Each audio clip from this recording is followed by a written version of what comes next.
Hello my dear friends, my name is Igor Pogodin. You're back on my channel. This video is for rescuers. I want to draw your attention to the way you live. We live in a culture that is, in a sense, codependent. And surely you've caught yourself feeling that when there's someone next to you who is suffering, who feels bad, especially if it's someone close to you, you have the urge to do something good for them, to comfort them somehow, to help solve their problem, right? Sound familiar? Have you ever stopped at that moment and noticed what motivates you to do this? After all, you probably never had the chance to realize that most of your rescuing actions came from your own anxiety. And behind that anxiety, there was perhaps a feeling of shame that you weren't living up to your own values in that moment, and that maybe you're not such a good person because you look at someone else with indifference. A sense of guilt that you're not doing what you feel you should be doing. Fear that you might be abandoned because you turned out to be unnecessary in this interaction. You don't notice any of this, do you? On a conscious level, you still have the thought that you simply want to do something important and valuable for this person, to help them. Over the many years that I have been teaching psychotherapy, I have discovered the following. In general, the desire to help other people is a good, fundamental, and essential quality for someone who wants to master the profession of psychotherapy.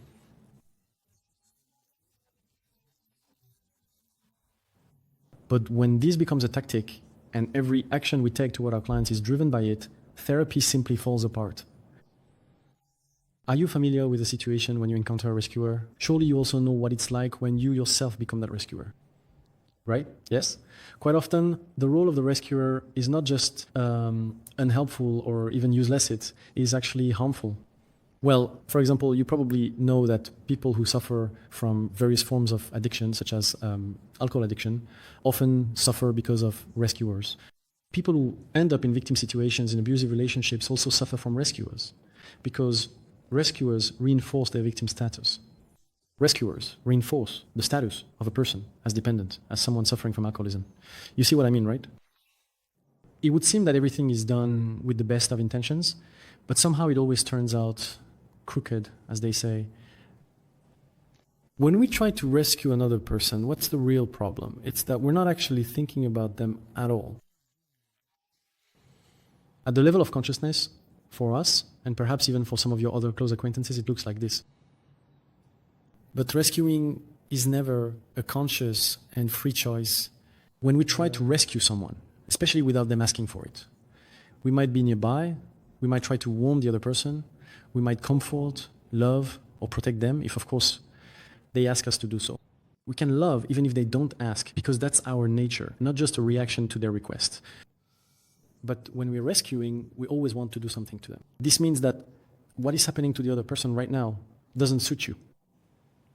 It means there's something wrong with them. Have you ever tried thinking this way? Have you ever noticed this subtle, or sometimes even rather crude, arrogance toward another person? That you're riding in on a white horse, knowing exactly how this helpless, almost incapacitated being should live. You might be angry right now and say, I'm doing this out of the purest intentions. But were you actually aware of yourself in that moment? I have been doing therapy and supervision for many years. Every day I supervise my colleagues. Well, the desire to save another person is always connected to a disagreement with where that person is. And it reflects the therapist's own personal drama. It's unbearable for you to be here. Right now, you're saving and comforting yourself. Do you see what I mean? The problem is that when you try to work with a client or with your loved ones, you're actually completely ignoring them. You don't know anything about them. In this way, you're selfishly and greedily serving your own shame, fear, anxiety, guilt, and so on. Don't believe me? Try it for yourself. Try to see what's behind this. Just observe yourself. If you don't agree with me, just turn off this video. That means you don't need it right now. But if you do, then keep listening until the end. So, what's the alternative? Actually, there's nothing wrong with caring about yourself this way. But why not do it directly instead of so hypocritically? Well, because when you wrap it up in the guise of I don't know, your own holiness, kindness, or something else, it's not very honest, because in reality, you're serving yourself, right? Isn't it better to honestly serve yourself? To me, there's great wisdom in that. You know, when you fly on airplanes and the flight attendants instruct people on what to do in case of cabin depressurization, what do they say? 2 masks will drop down. If you're sitting next to someone less capable, a child or, I don't know, a person with a disability, or usually they mention children, you put the mask on yourself first and then on the child. Why? Well, the logic is very simple. Because if you don't put the mask on yourself, you might suffocate. And then the child will die as well. That's why you need to save yourself first and then help the child. There's both logic and common sense in this. It's only natural. You'll be useless if you're dead. It's pretty much the same in psychotherapy. Before you help someone become more brutally free and alive, make sure that you yourself are vitally free right now. If not, everything you do will be pointless. And most therapists try to do just that, ignoring themselves.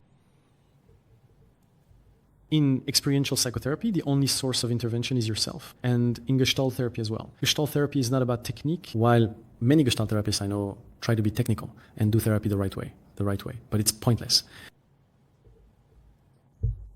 Why not make yourself the focus of your attention? Everything that arises in psychotherapy comes from within you. Everything that arises in the changes in your life is born inside you. So wouldn't it be simpler and more correct to just stop and listen to yourself? And suddenly when you want to save someone, you notice that in reality you're feeling guilty for not helping this other person while they're suffering in front of you, or you feel ashamed because it doesn't fit with your self-image as someone who knows everything, for example. Ask yourself further. What is making shame and guilt so relevant and possible for you right now? Most likely, you'll very quickly see that there are certain thoughts behind this. The thought that you must be able to do everything, understand everything, that other people should admire you, see you as a kind, good Samaritan, so that, well, they are grateful to you or something like that. Your expectation stems from this. That's it. You are a hostage to your thoughts, expectations, and the feelings that arise if you don't agree with these expectations. I mean, if you right now, your behavior contradicts these very expectations of yours. So if you start to see all this, it begins to lose its power over you. You start to notice that these thoughts are not real. If, of course, you observe their presence. Your feelings arise as a result of, well, a kind of deal, a manipulative deal with your own concepts. This is not you, these are your concepts. This is what happens on a surface level, not deep within you. And with this approach that I am describing now, you are doing the opposite action. At the same time, you are returning to your deeper self.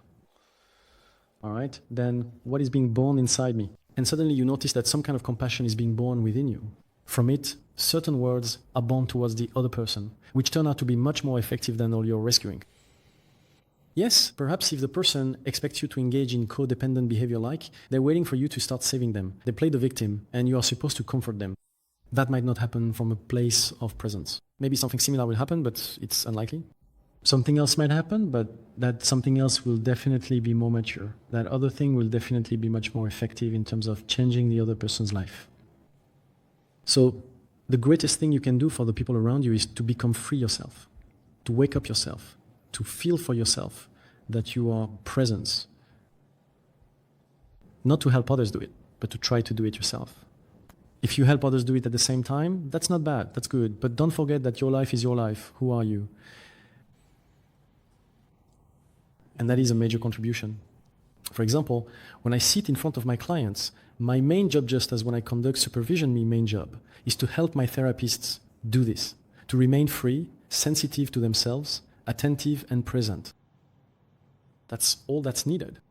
Everything else necessary for therapy to emerge will appear on its own, I assure you. Nothing will be hidden. Everything will show up, and everything will be just as it needs to be. There are no problems with that.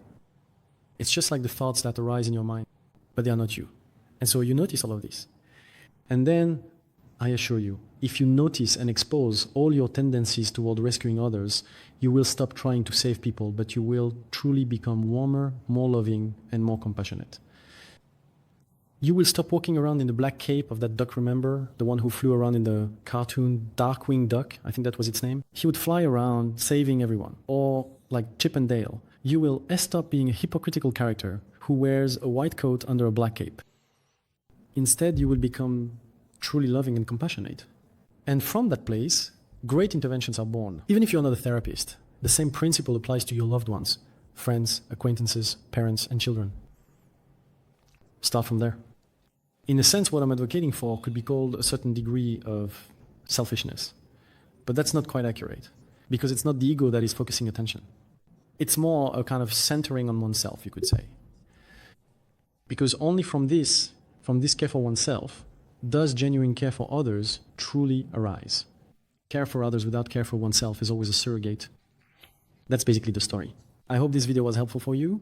This is probably the hardest thing in life to learn, and in psychotherapy as well, but nevertheless, it's worth it. If you want to learn this and would like to try doing it with our team, I'll leave links in the video description just in case. If you have the desire to become a great psychotherapist, this was Igor Pogodin with you. See you in new videos. Bye.